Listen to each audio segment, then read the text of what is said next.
The sound of laughter echoed through the trading post in Wichita, Kansas, cutting through the humid summer air of 1878 like a sharp knife. And Miranda Lawson felt her cheeks burn with humiliation as three cowboys slapped their knees and mocked her for the third time that afternoon. "She believes in fairy tales," one of them howled, his tobacco-stained teeth showing through his grin. "Did you hear that, boys?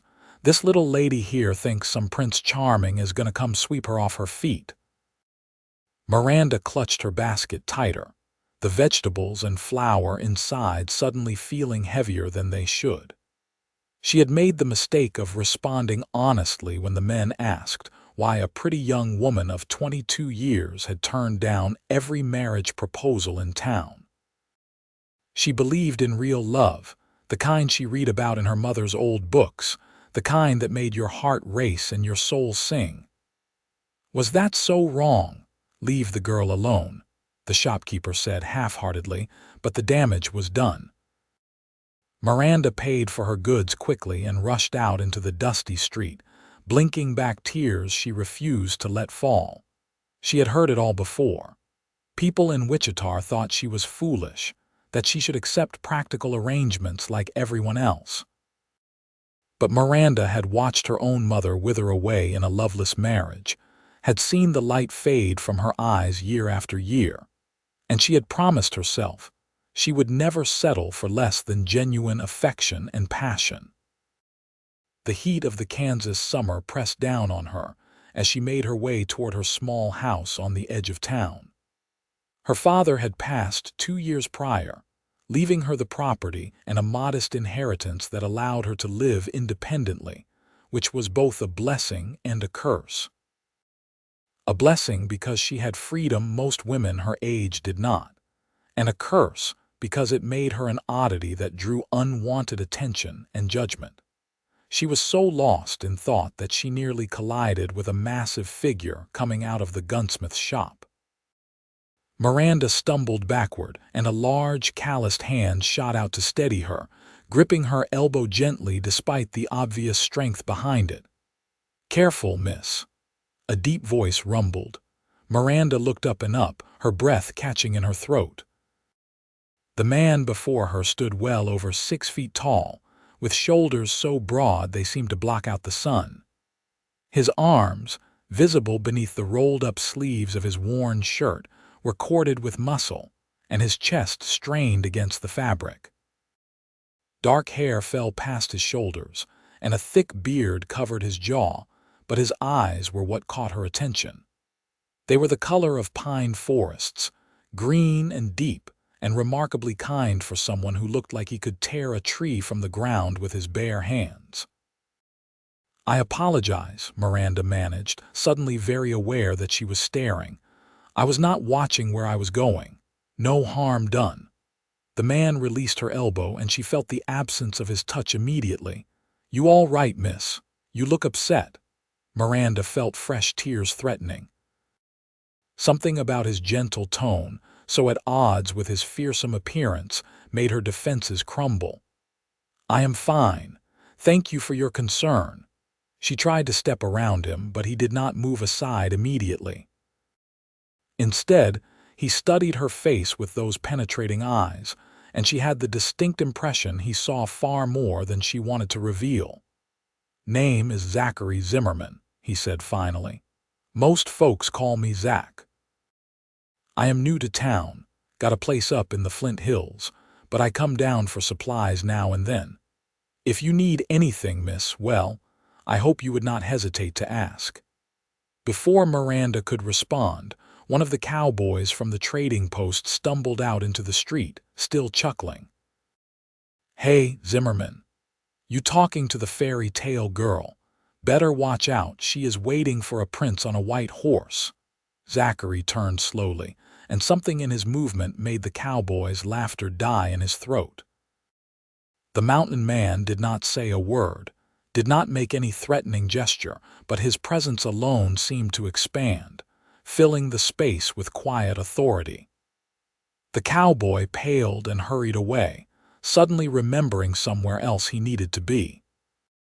When Zachary turned back to Miranda, his expression had softened again. What was that about? Miranda felt her embarrassment return tenfold. Of course he had heard. Now this stranger would think her foolish too. It is nothing, just small-town gossip. I should be going. This time when she moved to leave, he let her pass, but she felt his gaze on her back all the way down the street. When she finally reached her house and closed the door behind her, she leaned against it and let out a shaky breath. She did not know why the encounter had affected her so strongly, why her heart was still racing, why she could still feel the warmth of his hand on her elbow. Miranda tried to push thoughts of the mountain man from her mind as she put away her supplies and started preparing a simple dinner. But those green eyes kept appearing in her thoughts, and that deep, gentle voice kept echoing in her ears. The next day, she was in her small garden behind the house, tending to the tomatoes that were finally starting to ripen, when she heard the sound of hammering coming from the direction of the Johnsons' place next door. Old Mr. Johnson had died last month, and his widow was struggling to maintain the property alone. Miranda made a mental note to bring her some bread later, but when she walked around to the front of her house an hour later to fetch water from the well, she nearly dropped her bucket. Zachary Zimmerman was on the Johnsons' roof, his shirt discarded in the heat, his muscled back and arms glistening with sweat as he repaired the shingles that had been damaged in the last storm. Mrs. Johnson stood below, wringing her hands gratefully. "Oh, Mr. Zimmerman, I do not know how to thank you," the elderly woman was saying. "I have been so worried about what would happen when the rains come again." "No thanks needed, madam," Zachary replied, not pausing in his work. "Heard in town you needed help. Got nothing better to do this afternoon." Miranda watched, mesmerized despite herself, as he worked with quick efficiency, his movements practiced and sure. She had never seen anyone handle physical labor with such ease. When he finally climbed down, Mrs. Johnson tried to press some coins into his hand, but he refused firmly but kindly. "Keep your money, madam. Buy yourself something nice." It was then that he noticed Miranda standing by her well, and their eyes met across the distance between the properties. He picked up his shirt and she thought he might leave, but instead he walked over to her, pulling the shirt on as he approached. "Miss," he greeted, and she realized she did not know how he knew where she lived. As if reading her thoughts, he added, "Mrs. Johnson mentioned you were her neighbor. Said you have been bringing her meals since her husband passed. That is kind of you." Miranda felt heat rising in her cheeks that had nothing to do with the Kansas sun. "She is a good woman. She should not have to struggle alone." "No one should," Zachary agreed.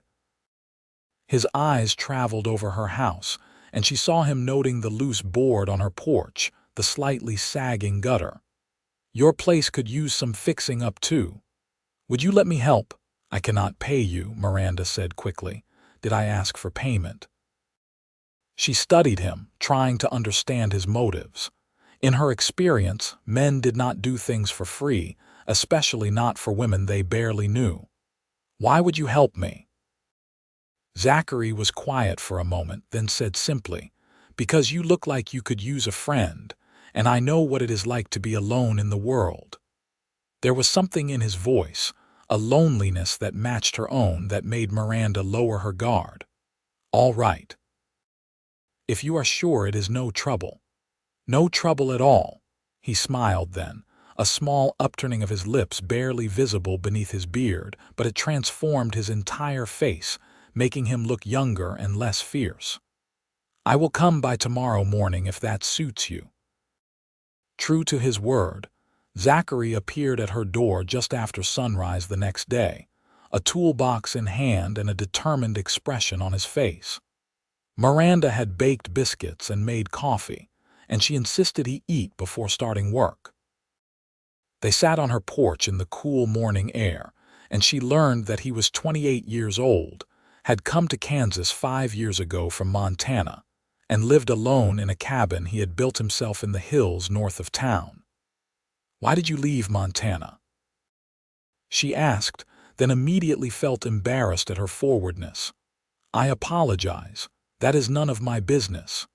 "It is all right," Zachary said, staring out at the empty prairie beyond her property. "My family died. Fever took my parents and younger sister all in one winter. Could not stay there anymore, not with all those memories. Needed to start fresh somewhere new."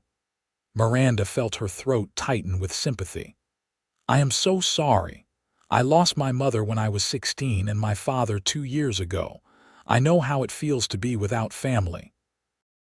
They looked at each other then, and something passed between them, an understanding, a recognition of shared pain.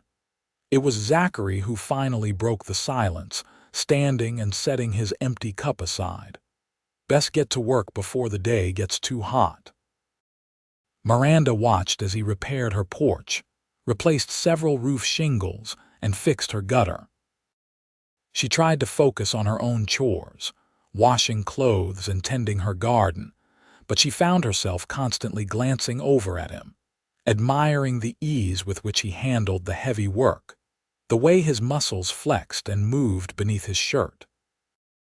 By midday, she brought him water and insisted he take a break in the shade. Zachary drank deeply, then splashed some of the cool water over his face and neck. Miranda watched a droplet trace its way down his throat, and she quickly looked away, shocked at her own thoughts.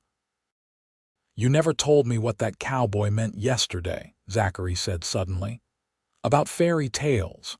Miranda felt her defenses rise. "It is foolish. You would laugh too. Try me." She hesitated, then decided she had nothing to lose.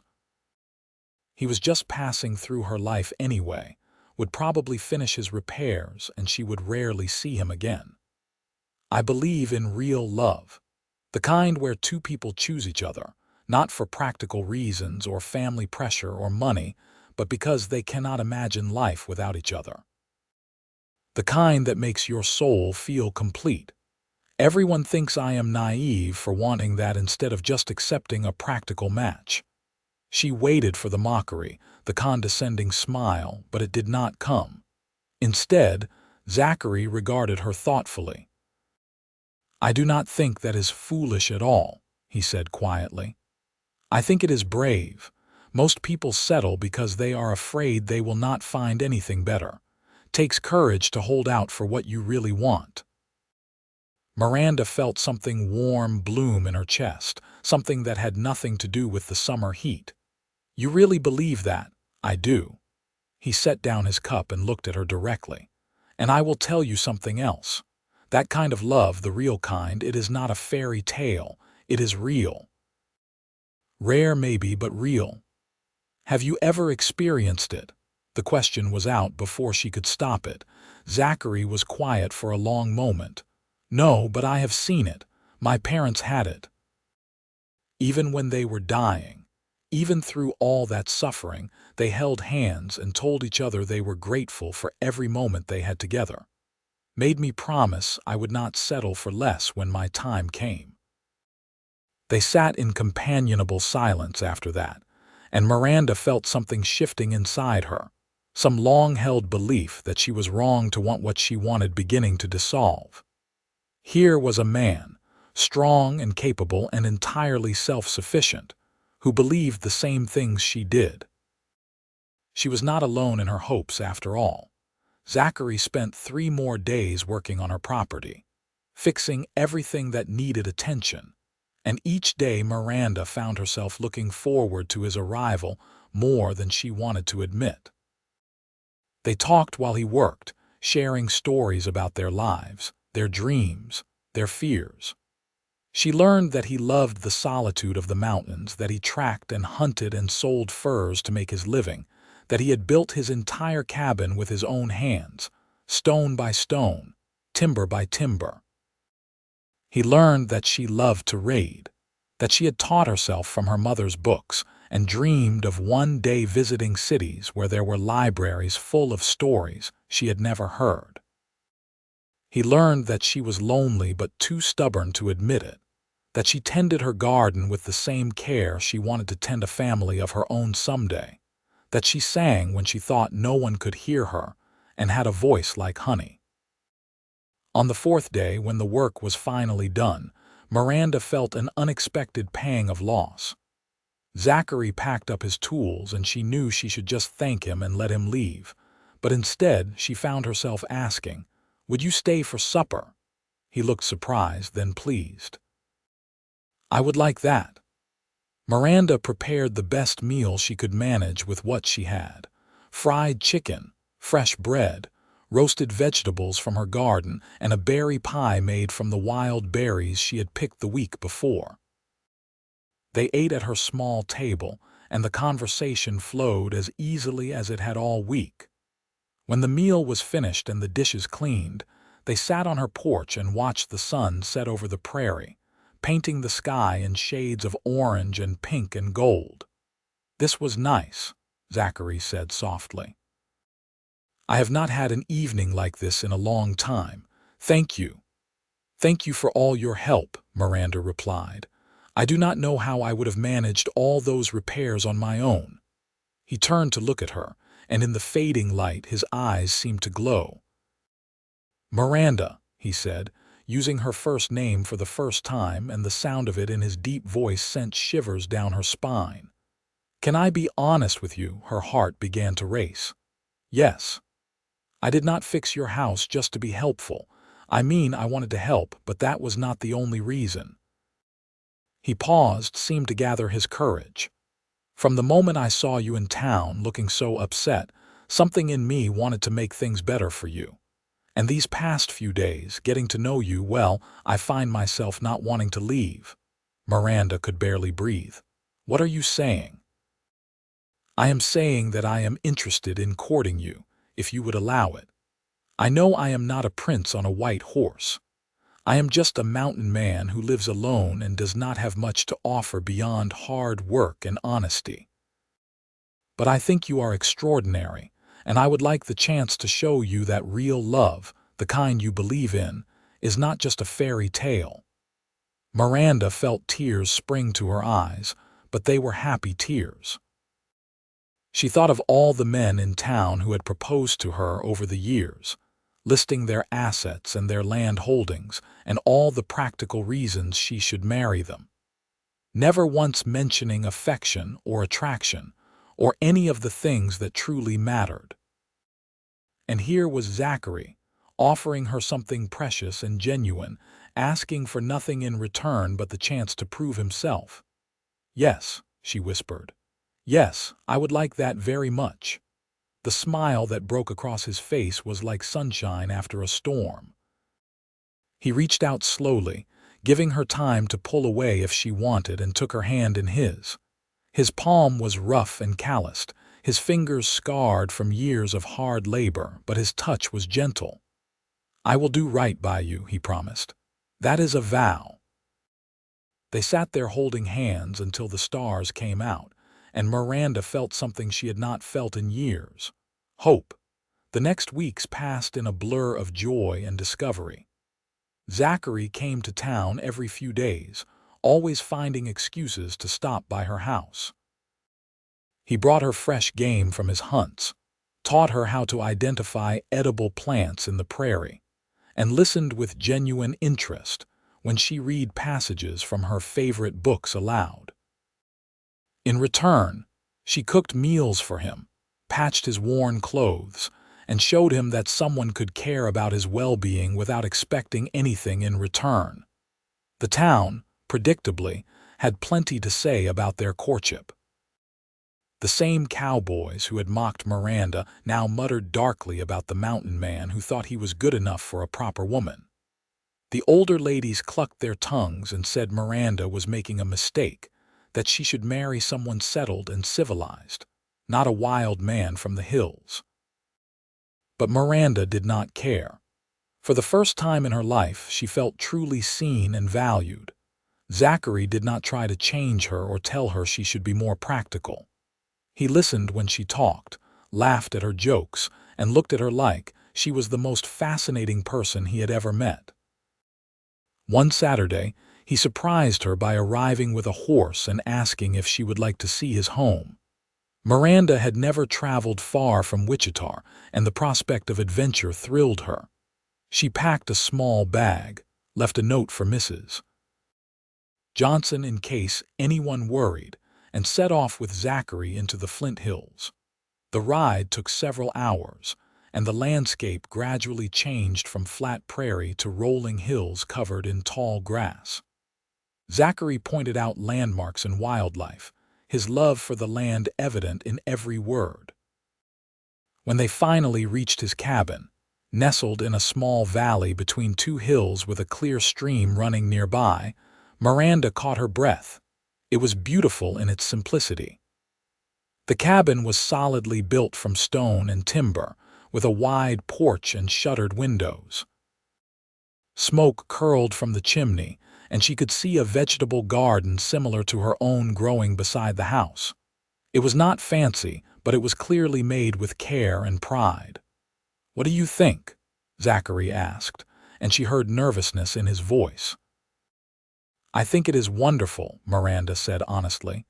"I can see why you love it here. It is so peaceful." Relief flooded his face, and he helped her down from the horse. "Let me show you inside." The interior was neat and functional, with handmade furniture and a large stone fireplace. Books lined a shelf on one wall, which surprised her until Zachary admitted sheepishly that he had taught himself to read as an adult and had become quite fond of it. "You have been holding out on me," Miranda teased. "Here I thought I was the only one who loved stories." "Why do you think I like listening to you read so much? I can follow along better when I hear the words."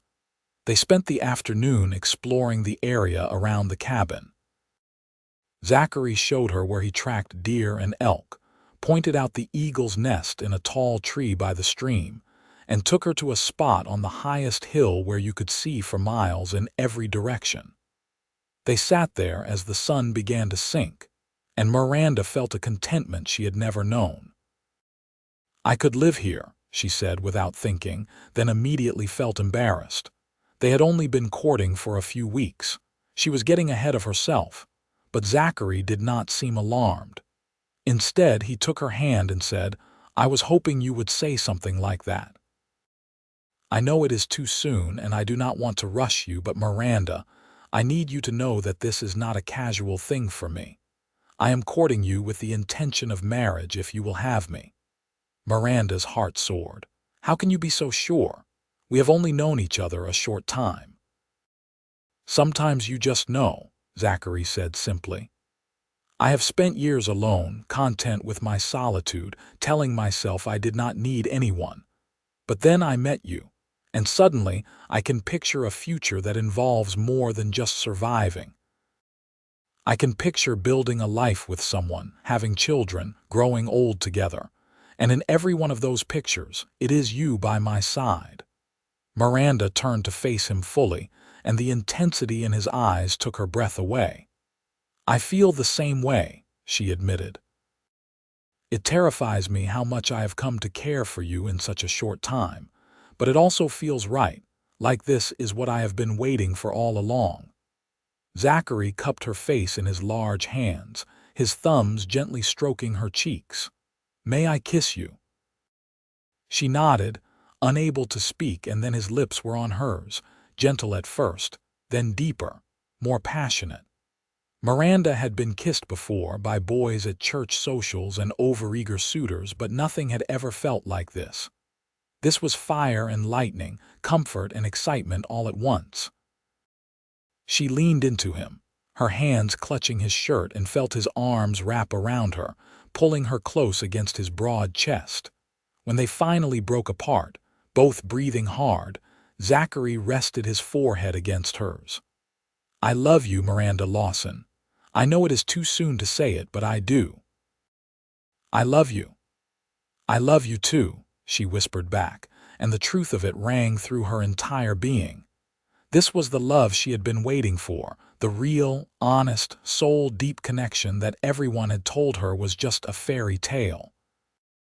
They rode back to Wichita the next day, and Zachary began making regular trips to town, courting Miranda properly in the eyes of society, even though they both already knew where their hearts lay. He attended church with her, endured the suspicious looks from the townspeople, and proved himself to be a gentleman in every way that mattered. 3 months after their first meeting, on a crisp autumn evening when the leaves were turning gold, Zachary formally asked for Miranda's hand in marriage. She said yes without hesitation, and they made plans for a simple wedding at the church. The ceremony took place on a Saturday morning in late October.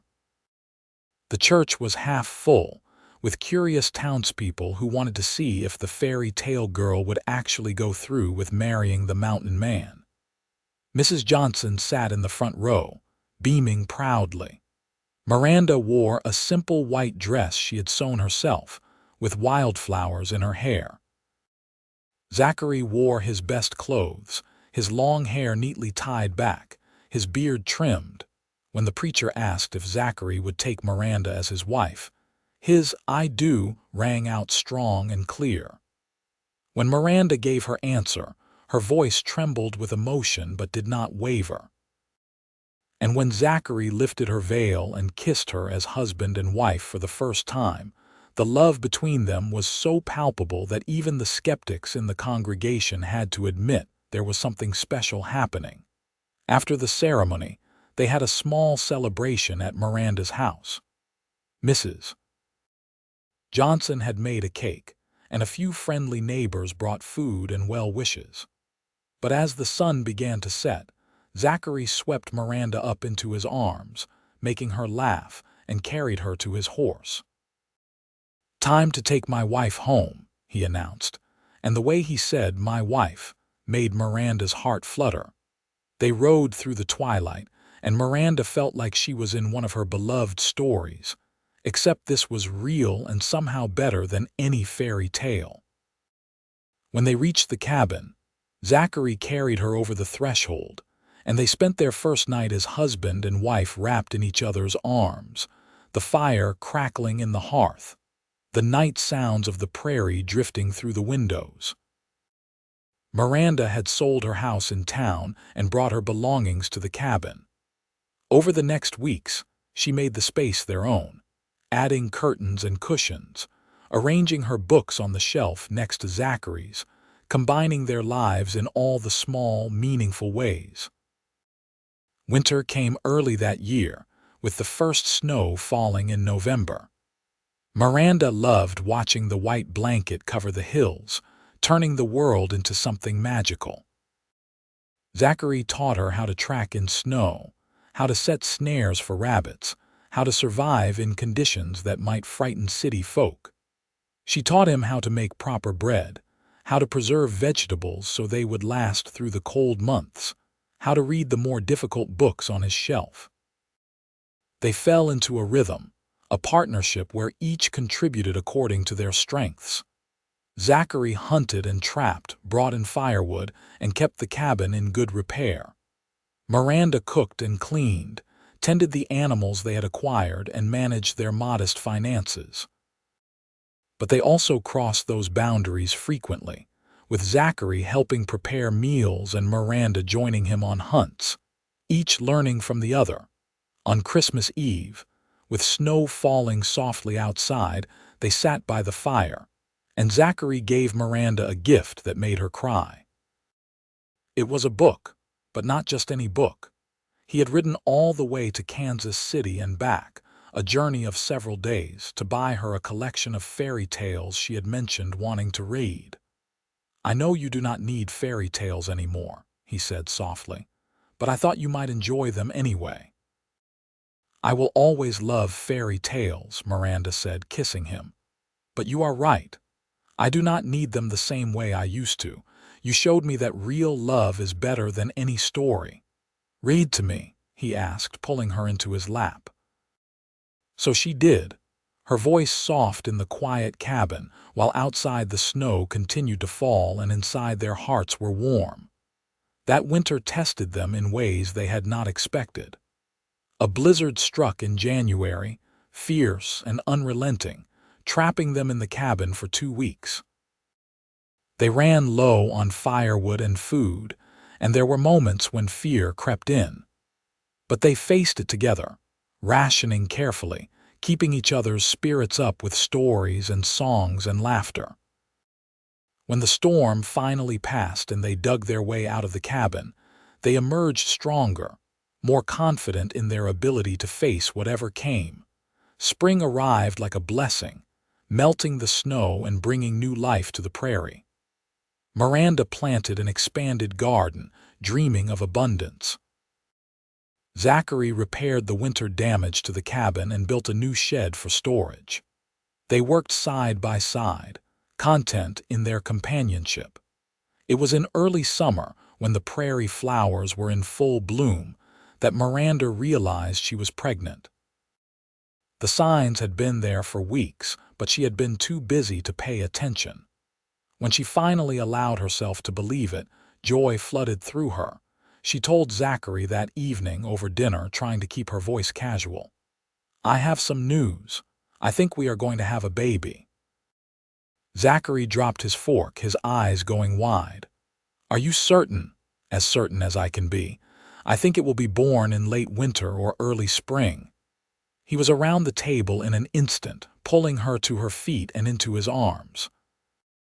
She felt his whole body trembling, and when he pulled back to look at her, there were tears on his face. "A baby," he whispered. "We are going to have a baby." "Are you happy?" she asked, even though she could see the answer in his eyes. Happy does not even begin to cover it. He placed a hand on her stomach, which was not showing yet. "You have given me everything, Miranda. A home, a purpose, a reason to wake up grateful every morning. And now a child. I do not know what I did to deserve all this." "You loved me," she said simply. "You saw me when everyone else looked right through me. You believed in the same things I did when everyone said I was foolish. You made me believe in real love." They held each other as the sun set, making quiet plans and dreams for the future. The pregnancy was not easy. Miranda suffered from terrible sickness in the early months, and Zachary hovered anxiously, trying to find food she could keep down, holding her hair when she was ill, rubbing her back when she ached. As her belly grew, he became even more protective, insisting she not lift anything heavy, making sure she rested. "You are being ridiculous," she told him one day when he tried to stop her from carrying a bucket of water. "I am pregnant, not an invalid." "I know, but I cannot help it," he admitted. "I lost my family once. The thought of anything happening to you or the baby terrifies me." Miranda softened at his confession. "Nothing is going to happen to us. We are strong, remember? We survived that blizzard. We can handle this." But she let him fuss over her anyway.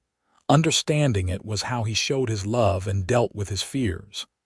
In December, Zachary made arrangements with Mrs. Johnson, who had experience as a midwife, to come stay with them when Miranda's time approached.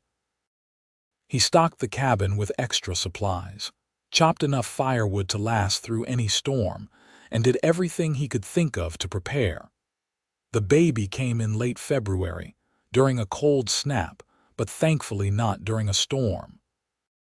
The labor was long and difficult, lasting through the night and into the next day.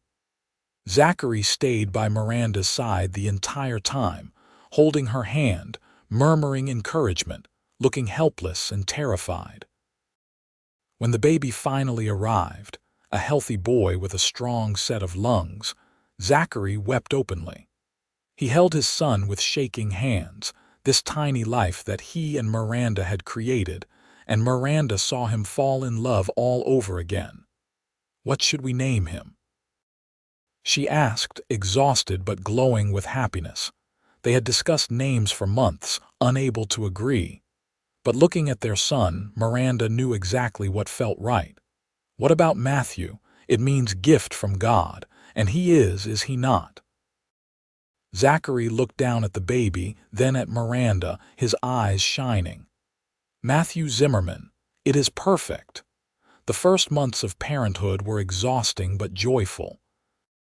Zachary proved to be a devoted father, waking with Miranda for nighttime feedings, changing diapers without complaint, walking the floor with Matthew when he fussed. As the baby grew, Zachary would carry him in a sling while doing chores, talking to him constantly, showing him the world he would one day explore. Miranda marveled at the transformation in her husband. He had always been gentle with her, but with Matthew, he became impossibly tender. This huge, powerful man cradling his tiny son with such care that her heart ached with love. Life settled into a new rhythm. The seasons passed, each bringing its own challenges and blessings. Matthew grew from infant to toddler, learning to walk while holding on to his father's large hands, learning to talk with his mother's patient teaching. Zachary taught him about the land, showing him animal tracks and teaching him the names of birds. Miranda taught him his letters and numbers, reading him the same fairy tales she had once treasured. When Matthew was 3, Miranda became pregnant again. This time she recognized the signs immediately, and she told Zachary one evening after putting Matthew to bed. Again. He said, and the delight in his voice made her laugh. Again. Are you pleased? Beyond measure. He pulled her close, careful of her still flat stomach. Our family is growing. Sometimes I have to pinch myself to believe this is my life. Their daughter was born in early autumn, arriving quickly and with far less difficulty than Matthew had. Zachary cut the cord with steady hands, and when he held his daughter for the first time, Miranda saw tears streaming down his face. She looks like you, he whispered, studying the baby's tiny features. She is beautiful. They named her Margaret after Miranda's mother with the middle name Hope. Margaret Hope Zimmerman entered the world already loved beyond measure. With 2 children, life became busier but no less happy. Matthew proved to be a protective older brother, always wanting to help with the baby. Zachary built an addition onto the cabin, adding another bedroom and expanding the main room to accommodate their growing family. The townspeople of Wichita, who had once mocked Miranda for her beliefs, now looked at her family with grudging respect. When the Zimmermans came to town for supplies or church, they turned heads. Zachary, tall and powerful, with a child on his shoulders and another in his arms. Miranda, glowing with contentment, her former loneliness completely erased. They were the picture of a happy family, proof that love, real love, was not just a fantasy.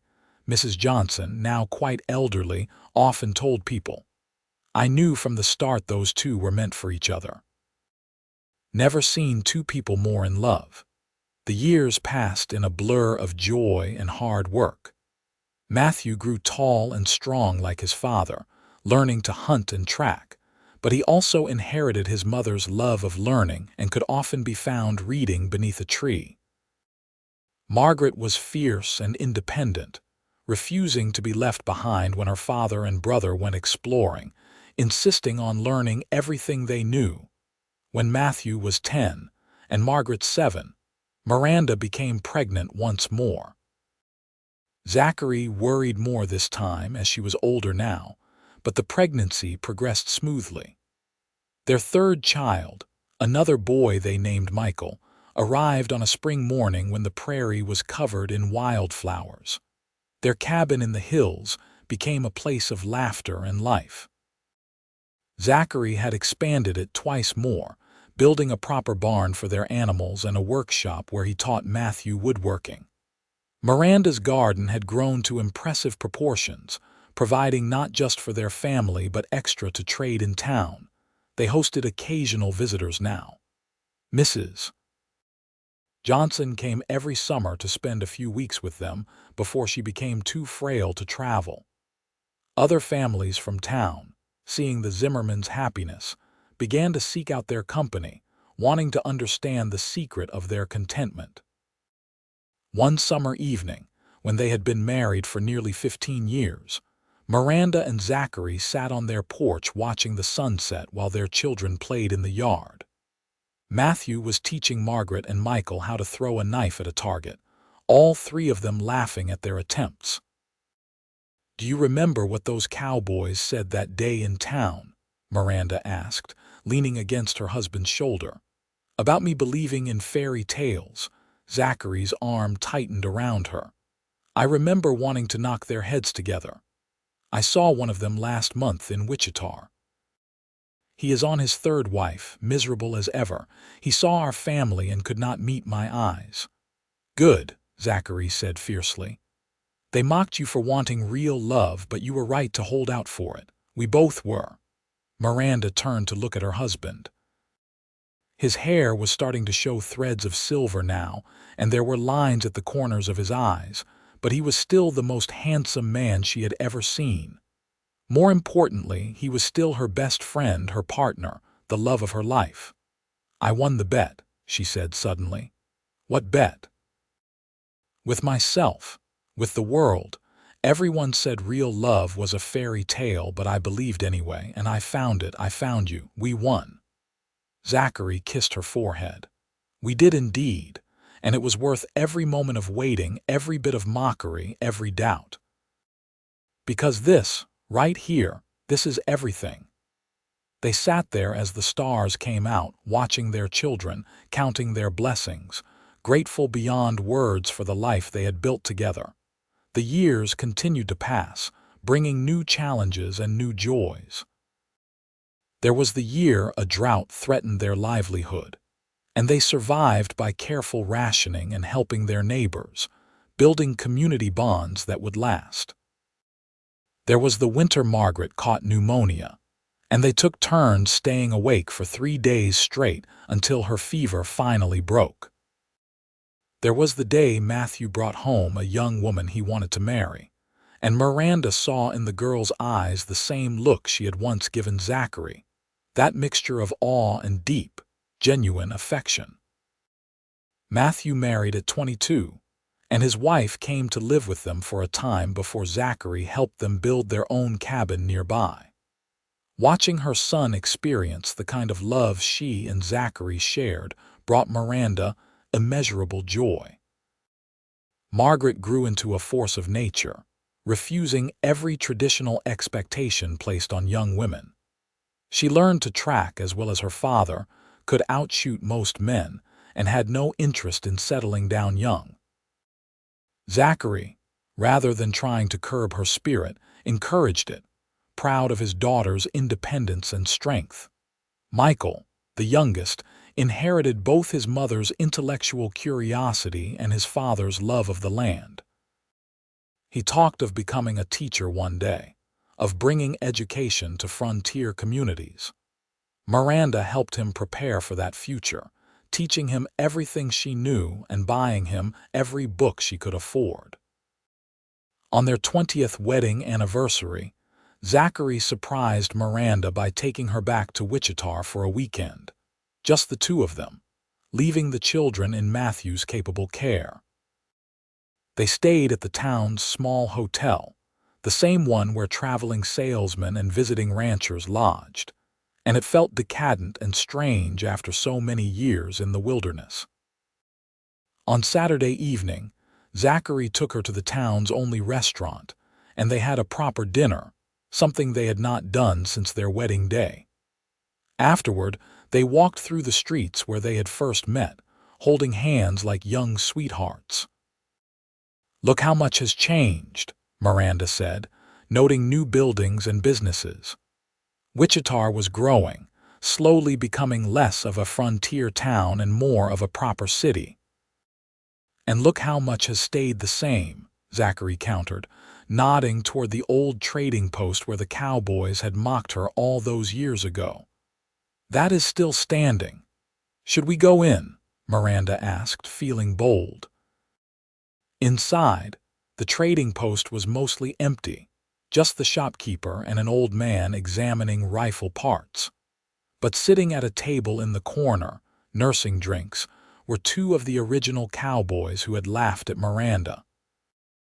They were older now, worn down by hard living, and they did not recognize her at first. Then one of them looked up and his eyes widened. "Miss Lawson, is that you?"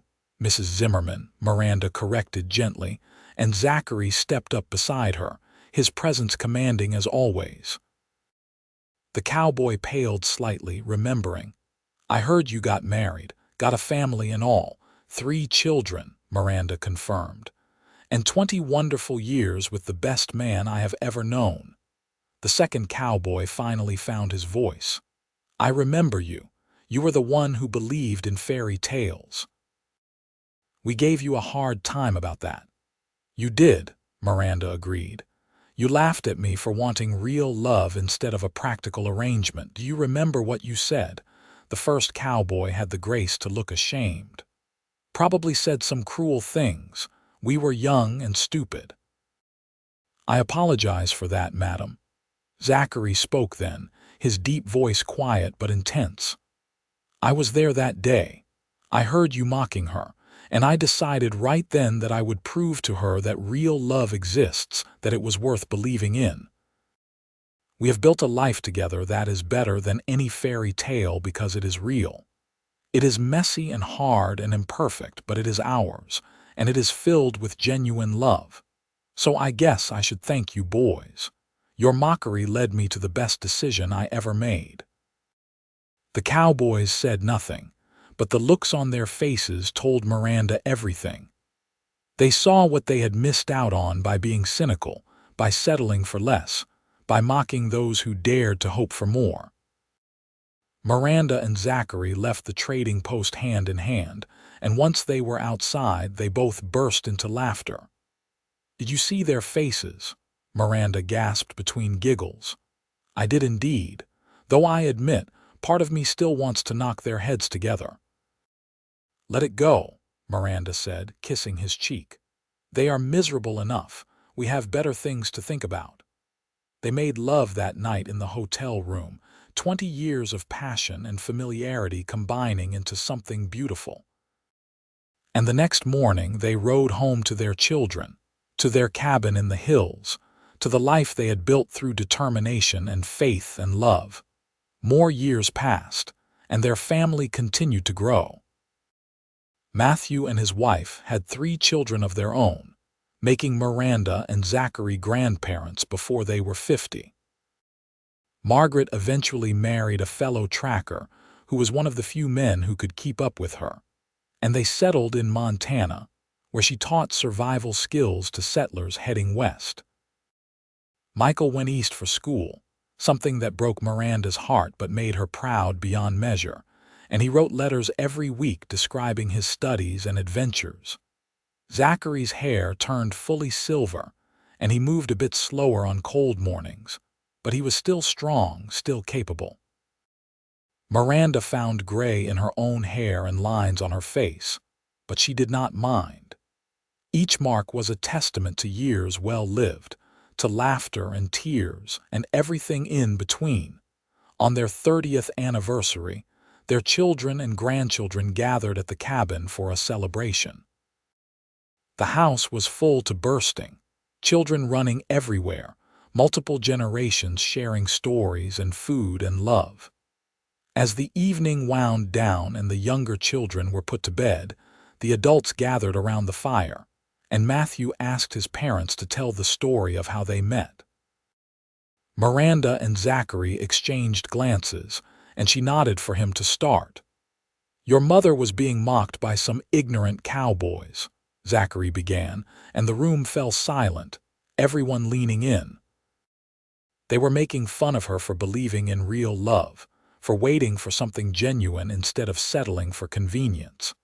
I was new in town, did not know anyone, but when I saw her face, saw how hurt she was, something in me decided I had to do something about it." "What did you do?" one of the grandchildren asked, wide-eyed. "I decided to prove to her that real love exists," Zachary said simply. "I fixed her house, spent time with her, showed her that a man could value her for who she was, not what she could provide. And somewhere along the way, I fell in love with her. Completely, irrevocably in love. And I fell in love with him, Miranda continued. This mountain man who saw me really saw me when everyone else thought I was foolish, who believed in the same things I did and was not afraid to fight for them, who showed me every single day that I was right to wait, right to believe, right to hold out for real love.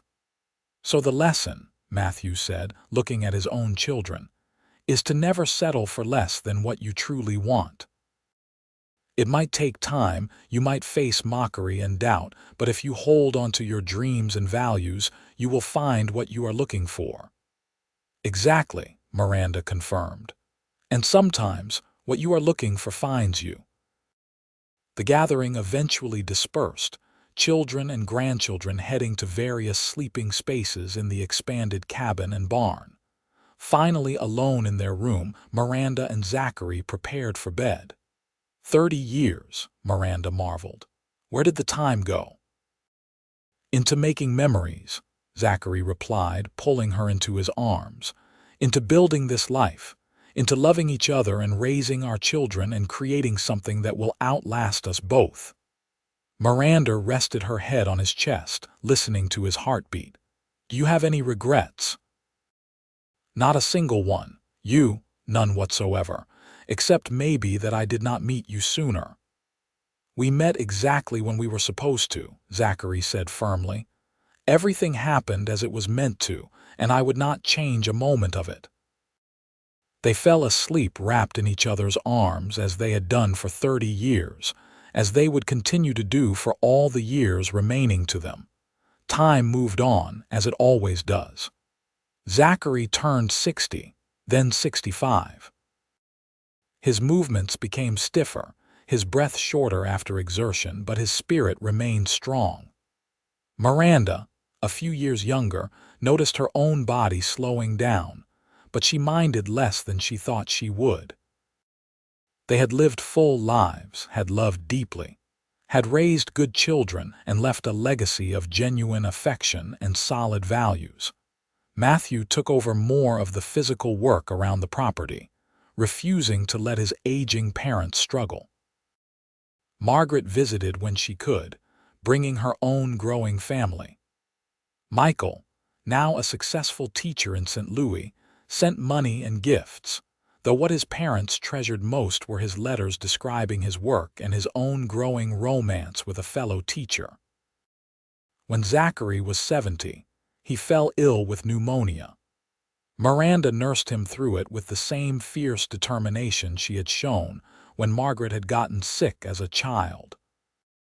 She refused to leave his bedside, sleeping in a chair, forcing broth and medicine down his throat, willing him to recover through sheer force of love. He pulled through, but the illness left him weakened. He could no longer go on long hunts or do heavy labor, and Miranda watched her strong, powerful husband struggle with the limitations of age. But what never diminished was the love between them. If anything, it grew stronger, more precious as they both realized their time together was becoming limited. One evening in late summer, when Zachary was 73 and Miranda 70, they sat on their porch as they had done thousands of times before, watching the sunset paint the sky in brilliant colors. "Miranda," Zachary said softly, "I want you to know something." "What is it?" "You made my life worth living. Before I met you, I was just existing, going through the motions. But you gave me purpose, gave me a reason to wake up grateful every morning. These past 45 years with you have been the greatest blessing of my life." Miranda felt tears prick her eyes. "Why does it sound like you are saying goodbye?" "Not goodbye, never goodbye, just making sure you know how I feel, how I have always felt. You were right to wait for real love, and I was blessed beyond measure that you chose me." "I would choose you again," Miranda said fiercely. 1,000 times over I would choose you." They held hands as the stars came out, and Miranda tried not to think about the fact that they were both getting old, that their time together, though rich and full, was not infinite. Zachary lived another 5 years, growing frailer but never losing his sharp mind or his gentle spirit. On a crisp autumn morning, with Miranda by his side and his children gathered around, he passed peacefully in his sleep, his last words a whispered, "I love you," to the woman who had been his partner for 50 years. Miranda grieved deeply, but not bitterly. She had known Zachary for half a century, had loved him every single day, and she had no regrets. At his funeral, their children, grandchildren, and great-grandchildren gathered, a testament to the love story that had started with a chance meeting in Wichita all those years ago. Miranda lived another 7 years after Zachary's passing, surrounded by family content in her memories. She spent her days reading to her great-grandchildren, teaching them their letters, telling them stories about their grandfather and the love they had shared. She spoke often of believing in dreams, of waiting for real love, of never settling for less than what your heart truly desired. When Miranda finally passed at the age of 82, she died in the same cabin where she had spent most of her adult life, in the same bed where she had slept beside Zachary for 50 years. Her last words, spoken to Matthew, who was sitting vigil beside her, were simple and profound. "I was right," she whispered. "Real love is not a fairy tale. It is better than any story because it is real. And I lived it every single day with your father. Tell them that. Tell everyone that." They buried Miranda beside Zachary on the hill overlooking their cabin, the same hill where he had once told her he could picture a future with her. And their children made sure that the story of their love was never forgotten, passing it down through generations as proof that believing in real love, fighting for it, waiting for it, was always worth it.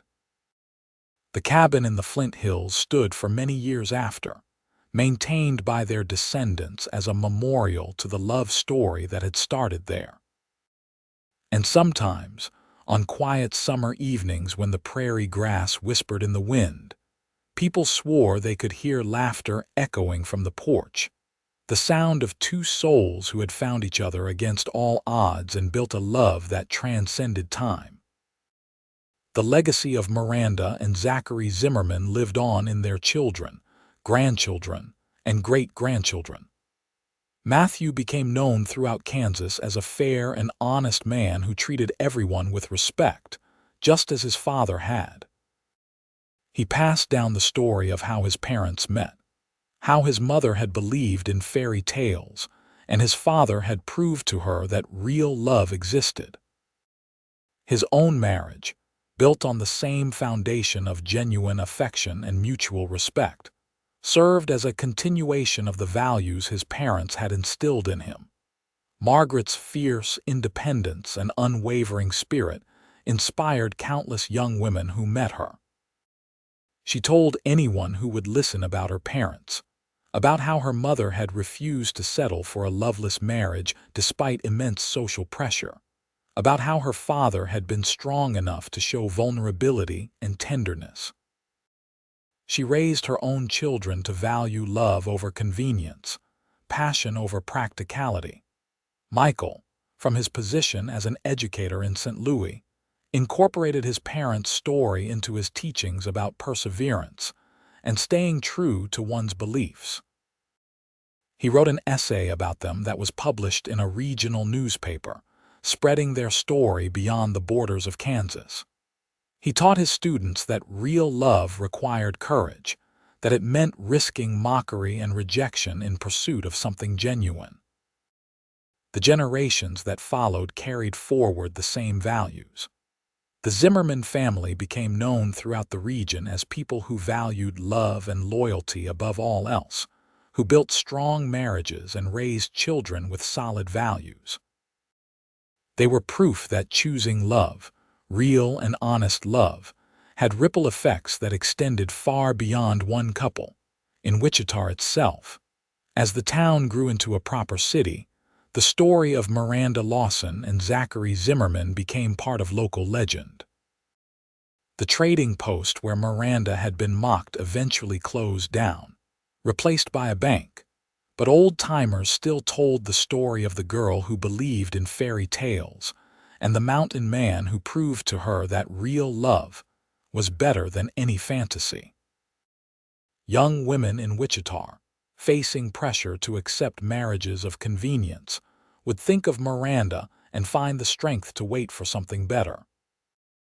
Young men, learning about Zachary, understood that real strength was not just physical but emotional, that the strongest men were those brave enough to love completely and show tenderness.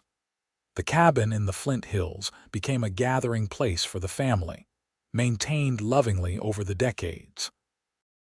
Every year, on the anniversary of Miranda and Zachary's wedding, their descendants would gather there for a celebration.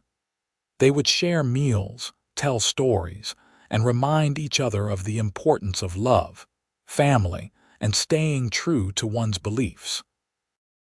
As the 19th century gave way to the 20th, as the Wild West became the modern West, the story of Miranda and Zachary remained relevant. In a world that was changing rapidly, becoming more practical and less romantic, their love story served as a reminder that some things should never change, that the human need for genuine connection and real love was timeless. Their graves on the hill became a place of pilgrimage for family members seeking guidance or comfort. People would visit when facing difficult decisions, sitting between the two headstones and remembering the love story that had started it all. Many reported feeling a sense of peace there, a certainty that love was worth fighting for, worth believing in, worth waiting for. The books that Miranda had treasured, including the fairy tale collection Zachary had bought her on their first Christmas together, were preserved and passed down through the generations. They became family heirlooms, tangible connections to the woman who had believed in magic, and the man who had shown her that reality could be even better than fantasy. The lessons Miranda and Zachary had lived became family mantles. Never settle for less than real love. Treat your partner as an equal and a treasure. Build a life together based on mutual respect and genuine affection. Love fiercely and tenderly. Create a family built on solid values. Help your community. Stay true to your beliefs even when mocked, and remember that the strongest love is one that grows deeper with time rather than fading. As decades passed, the story evolved slightly with each retelling, but the core remained the same. A young woman who believed in real love when everyone told her she was foolish, and a strong mountain man who saw her worth and dedicated himself to proving that her beliefs were not fantasy but achievable reality. Their love story had started with mockery and doubt, but had blossomed into something beautiful and lasting, something that changed not just their lives but the lives of everyone they touched. The trading post cowboys who had mocked Miranda, meanwhile, became cautionary tales. Their cynicism had led to unhappy marriages and lonely old ages. They had settled for convenience and spent their lives wondering what they had missed. Their story was told alongside Miranda and Zachary's, a contrast that highlighted the importance of believing in something better, of fighting for real connection rather than accepting whatever was easy. Even Mrs. Johnson, long since passed, was remembered fondly in family stories. She had been one of the first to see the love between Miranda and Zachary, had supported them when others doubted, and had been part of their family's most important moments. Her kindness and wisdom were honored by naming granddaughters after her, and by continuing her tradition of helping neighbors in need. The Zimmerman family grew and spread across the country, but they always remembered their roots in Kansas, always remembered the love story that had started it all. Family reunions drew people from multiple states, all gathering to celebrate their shared heritage and values. The stories of Miranda and Zachary were told and retold, each generation finding new relevance and meaning in them. Some descendants became writers, inspired by Miranda's love of stories, and they documented the family history in greater detail. Others became craftsmen like Zachary, building with their hands and taking pride in solid, lasting work. Still others became teachers like Michael, spreading knowledge and values to wider communities. But all of them, in their own ways, carried forward the legacy of believing in real love and living according to solid principles. The 20th century brought challenges that tested these values.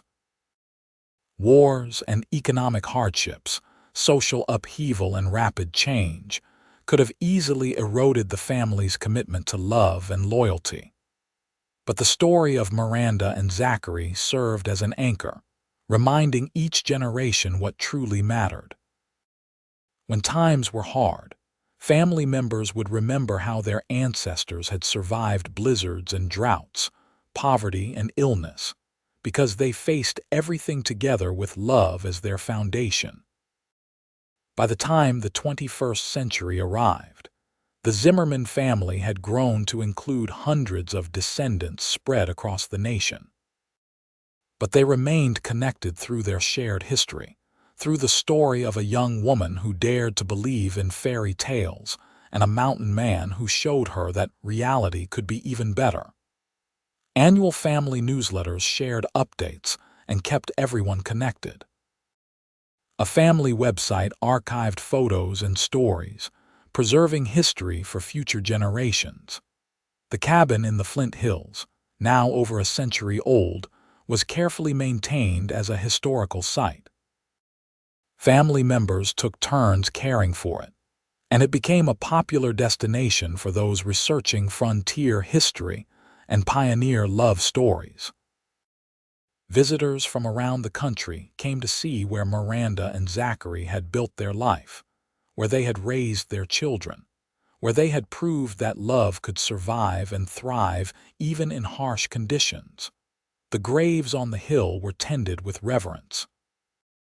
Fresh flowers appeared regularly, placed by family members visiting to pay respects or seeking inspiration. The headstones, worn by over a century of Kansas weather, were carefully preserved. They bore simple inscriptions that captured the essence of the lives lived. Zachary's read, "Beloved husband, father, and friend. He believed in real love and lived it every day." Miranda's read, "Beloved wife, mother, and dreamer. She knew fairy tales could come true."